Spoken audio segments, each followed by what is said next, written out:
Ladies and gentlemen, welcome back to another post-match analysis from your boy Lucas, aka Moist Breeze. This one was again an Inkstorm 5 set against Hanran.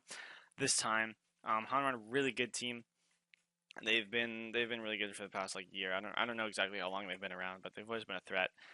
We were really excited to play them, just coming off of a win against Nusiv, who we thought was a pretty good team, who might beat us. We wanted to see how far we could go with this pickup squad, and they were going to be our first like super real test. Hanran, obviously I think what they're best at is they wear a lot of QRs, but they use it very effectively. So when they go in, they're very good at like mapping out their stealth jumps. Oftentimes they'll have somebody run away from where the person just jumped to kind of bait you into like running right near where the stealth jumper's coming in, which a lot of teams aren't as good at doing.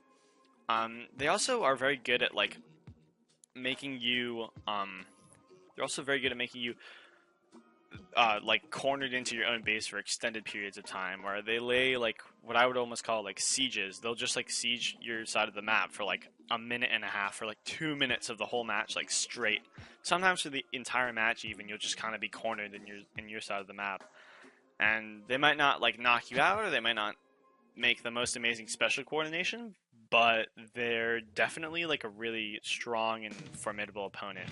Um, just goes to show that special coordination and stuff like that oftentimes isn't the whole name of the game here. So we're going to go into Zone's Museum. We went with a comp that would have an ink strike to cover the zone. Basically, we're just making sure that the Dynamo here can't just roam free, and I think the CRB does a pretty good job of that on Museum, taming the Dynamo. So here I know there's a tent right there. I peek a little bit to see where he's at. I really thought I would kill him here. Somehow he's kind of avoiding my shots. I hit him again, but he's going to get away back into mid. So now I kind of have this side of the map. I don't see the Dynamo come at me though, and it just pops up. I had a good reaction to it, but somehow he's going to like hit me with 2 shots. I think maybe I was a little hurt or something. I don't really know. Regardless, pretty good play from him. We're kind of locked in here, but I'm not too worried because we have some, we still have control of our spinner, but this guy's he's gonna get me with the tip end of his Iguzuka, unfortunately, which is really gonna open up our spinner. Luckily my teammates cover it pretty well, though, and right now I'm just sitting on the right side, trying to build up Kraken to see if there's anybody on the right that I can scope out. I noticed that somebody's disrupted. I Kraken a little preemptively here because last time the Dynamo swung at me, I just randomly died, so I was like, maybe I'm about to like die to this guy again. I'm not going to take any risks here. I have a Kraken. I'm a CRB. I'm going to get Kraken like a minute. So I just decided to Kraken early. I'm going to miss my jump over the middle too there.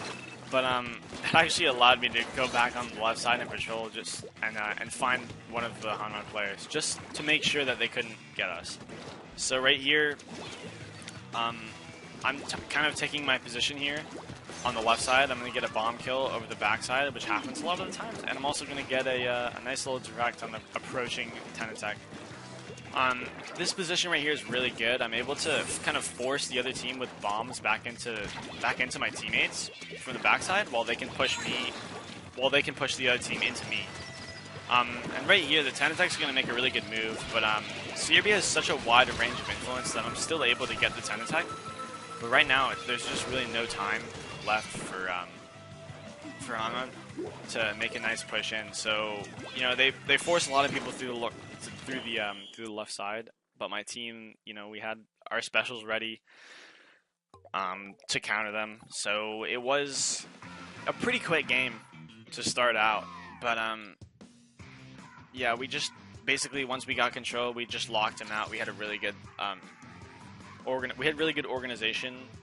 We were able to kind of force Hanran into a lot of really bad spots, make them choose a lot of very bad options to get back in. And again, and this happens with a lot of QR comps especially that don't have a Zimmy or any type of invincibility special, which they didn't have, which was if they get locked out, none of that QR is helping them get back into the map because they can't use that stealth jump and QR really effectively. If we're just standing in positions, they're just going to run into us more times in a match than they would if they didn't have QR, versus if they had some invincibility specials, they could maybe force us out of position. So I think some special coordination would have really helped Hanran there. But regardless, it was a good match. They had some decent control at the beginning. They're going to sub in Sufjan here. Really good carbon roller. Kind of scary. I would say he definitely epitomizes what Hanran is very good at, which is kind of just coming out of like corners and surprising you and keeping up the pressure really high and jumping in really good spots. And so we decided to go no sniper on Urchin because we kind of see that and we're like, man, they're going to be coming at us with a lot of pressure. We don't really, like, if our sniper isn't going to be perfectly on point, we don't want to risk that and kind of have like one less player. So we're going to pop the Rainmaker here. We know map control is super important, and that's going to give us a lot of map control. Spoon's going to die on the left side to the carbon, but I'm going to get the CRB. So I see the carbon over there. Pug has a bubble, and we try to coordinate it. I go a little too early though, unfortunately. Pug's going to get the kill, and we're going to get 2 down on their plat. But we're also 2 down, so we can't really do anything with the situation. Combined with the fact that they're wearing a lot of QR, so they're going to get back into the map faster. So that trade actually worked out in Hanran's favor, and they were able to keep defending their side of the map. So if Pug and I had coordinated a little bit better there, maybe it would have been a different story, but, you know, hindsight's 20/20, obviously. So I'm going to get Kraken here. I got to call it. There's a lot of people on the left side. I don't really know where people are, but I just decided to Kraken in, get 1 kill, maybe get another. Right here, I'm not able to get the CRB. I thought I had enough time to run away, but I don't think I timed my Kraken well enough, and the CRB is going to lock me in with some of his paint from his blast, and I'm just going to die to the second shot. And yeah, again, we're down 1. Like, you know, Hanran just has control of mid. I'm trying to fake like I'm going down the right side there, basically to bait one of them to patrol that right side so that I can just have a free entry on the left. They've got a Zuka going off though. Like, we're kind of contesting mid now. Spoon's gonna get a kill on their plat, but the carbon was actually behind me. I think he might have been in our window, in the glass on the close, and he had come down maybe. I'm not really exactly sure where he came from, but it was a good play, good flank from Sufjan regardless. And so right now we do have some good control. They're gonna, you know, they're gonna waste a crack in there, and the Rainmaker can't really make too much of a push.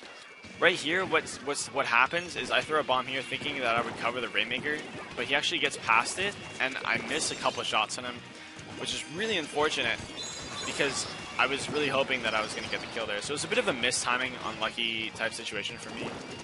The CRB is going to go down to my team. You know, he's kind of locked out there on his own against 3 of us in the Rainmaker. Here the CRB is pretty good at locking down this little choke point, so Justin's able to freely get in there. I'm going to help out Justin. He's going to Kraken though and get the CRB. I know this guy on the left because I got a hit marker on him, so I'm calling that out to my team. Decided to pop the Rainmaker and push it out, but I realized I have Kraken, so I tell one of my other teammates to go and get it. So I notice there's somebody on the left side. I make sure that he can't flank. I get a hit on him, and I read the fact that he's going to drop really far back behind the other wall, and I know the CRB can get that, so I'm just going to get that kill. And I come up here to make sure nobody stealth jumps back up. I notice there's a lot of paint up there, but I look at my minimap and I notice that it doesn't lead to anywhere. And this wall kill right here, actually, I wasn't in front of the wall. Actually, I was behind it, but I had like 60 damage on me already, probably. And the splash damage through the wall from the bomb was actually enough to take me out. So, you know, you never know what's going to happen with bombs and walls. So it's always good to shoot them. So here I go over this side because I know I might be able to get some ink. I'm just making sure nobody's flanking. I'm pretty hidden here. I notice the CRB. I get 1 hit on him. I try to get another hit on him and not waste my Kraken because I knew he had Kraken, but he's actually going to get the direct on me and Kraken, my other teammate, who didn't notice that he had Kraken, I guess. So, good play from Taz there. That was, I mean, can't really say anything about that besides nice play. Here I see the Zuka, and I know that the Zuka is going to have to come across that corner to kill me, so I just put a lot of ink there. I just put a lot of damage right there, and he actually does die to me, which was pretty good. I was happy about trading with the Zuka there, but again, you know, trades aren't working out in our favor, even if they're with specials, because Hanran is just slowly getting more control of this map every second. So that I notice somebody comes in and tries to kill me, so I Kraken, but Pug tried to bubble save me. We didn't really coordinate that very well. We both kind of panicked right there, and it's gonna be basically a waste of specials. of our invincibility specials, and we're not going to be able to get back in for a while now. There's only 20 seconds left, so that was really crucial that we both lost those with about 30 seconds left in the match. Here, I really didn't think that the Rainmaker had enough to fully charge, so I shot and I threw a bomb. But I just unluckily died to the Rainmaker. Regardless, I didn't get any more points. I knew I could kind of take a risk. My team was helping me out there, and if he died, you know, that was going to be the game that was going to lead us to go overtime. So we do get the overtime because my teammates are good. And we're actually gonna. I'm pretty much just patrolling here, seeing what I can do. I'm gonna get my 3-minute damage kill with the bomb and the half shot. So but they still have a ton of control, Hanran. I'm gonna get this kill on the disruptor, but the sniper is gonna take me out. And Sufjan jumps back in there. I call that out. Basically what happens here is that they just start self-jumping in closer and closer to the Rainmaker, and we're getting pushed back further. And we only have 20 whatever seconds to win the match. So we're going to get Sufjan again. I'm going to force back this Kraken really far. He got like shot really far back. We're gonna kill the Kraken, but they had somebody else flank from the front side of window because we didn't have any control protecting the entrance in mid to that closed area. So that was a good play from them to just kind of keep the pressure up, continually force us back the entire match. We didn't get any points. We only really had like one real opportunity to push at the beginning, and it ended up as a trade. So maybe if we coordinated our specials a little bit better, we would have been able to get that match, or at least get some points and make it close, but we didn't. So that's all right. No worries. GG's to that game. Next game is Tower Blackbelly. We know that we got to avoid them getting into our half pipe, or else it's pretty much game, just considering how effective they are at snowballing and sieging our side of the map. So we went with a comp basically that forced us to play a higher aggro style, where we would basically use our offense as our defense and try to force the fight onto their side of the map more, because that worked really well for us in the first game. You know, this is definitely risky. If we end up losing, you know, our one-on-ones, this could go really poorly for us. So, I mean, you never know what can happen here. But it's risk, you know, we thought it was worth taking. It's 1-1. So that's looking pretty even. The team is feeling pretty hopeless after that game. So I'm going to go over here. Normally I go low, but Pug likes to go low too, so I'm going to go up high and see what I can do. I almost get the Luna kill here. I probably should have died to that sniper if Red was looking at me instead of Pug. But Pug's going to keep Red fully distracted. You know, we've got some control over here, but they're gonna whale me, and they're just gonna put a lot of pressure on that snipe because then those two of us go up there, and I just jump into that whale, like, kind of unluckily in my opinion. I mean, I didn't have any time to react to that whale when I was in the match. Maybe I was focusing on something else. I don't remember exactly what happened, but whatever. So here I get this direct. I'm gonna die to Sufjan because he just came up really fast on me, but like, I was pretty proud of that wall kill, because sniper people, when they get on when they're clinging onto the wall like that, they oftentimes tend to start to hang on. They climb on top of it and they run across the top of it towards you. So if you shoot kind of on top of that wall, you'll oftentimes get directs there. So we start to make a little bit of a push here. Get it to about 56. Pretty good push. But nothing too serious. They were never like wiped or anything. We never like got like complete control of mid. And they just kind of out-pressured us. So again, the Luna, see, he's just gonna run on top of the wall, but this time I wasn't close enough to get the direct. He's basically just gonna try and chase me all the way and think he can get the kill, but I'm a CRB, so I just outrange him. And now here, I go over here, and I kind of realize now that I'm in a bad spot. Like, yeah, we get the kill here on the Luna, like, no problem. But they start to push the tower, and we've got 3 people hanging in a spot that's pretty vulnerable to a lot of pressure.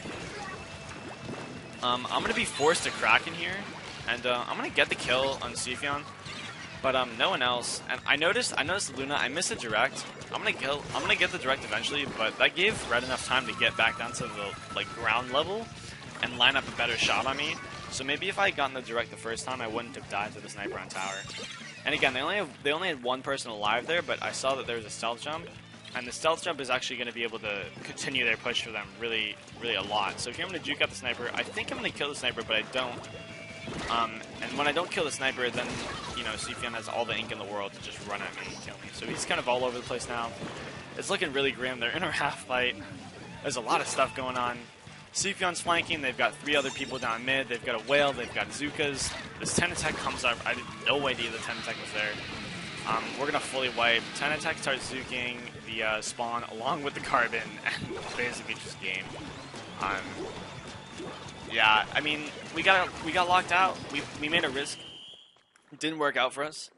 That's all right. It was a good set. GGs to Hanran. Would love to play you in some more tournaments, as always. Yeah, I think we could have worked on some more special coordination, but for a pickup squad in Inkstorm 5, I was pretty happy with our play this match. Just more practice makes perfect for sure. Hanran's really good at keeping up that siege pressure, as I said before. So if you're playing Hanran, you got to watch out for that. Make sure they don't get inside you. But you know, sometimes you can lock them out pretty easily. Not easily, but you can lock them out with enough coordination. So keep that in mind for all you guys. And you know, as always, thank you for watching. Follow me at Lucas_Splatoon on Twitter. I'm gonna do my team versus SRL for my next match. So look forward to that, guys. And peace.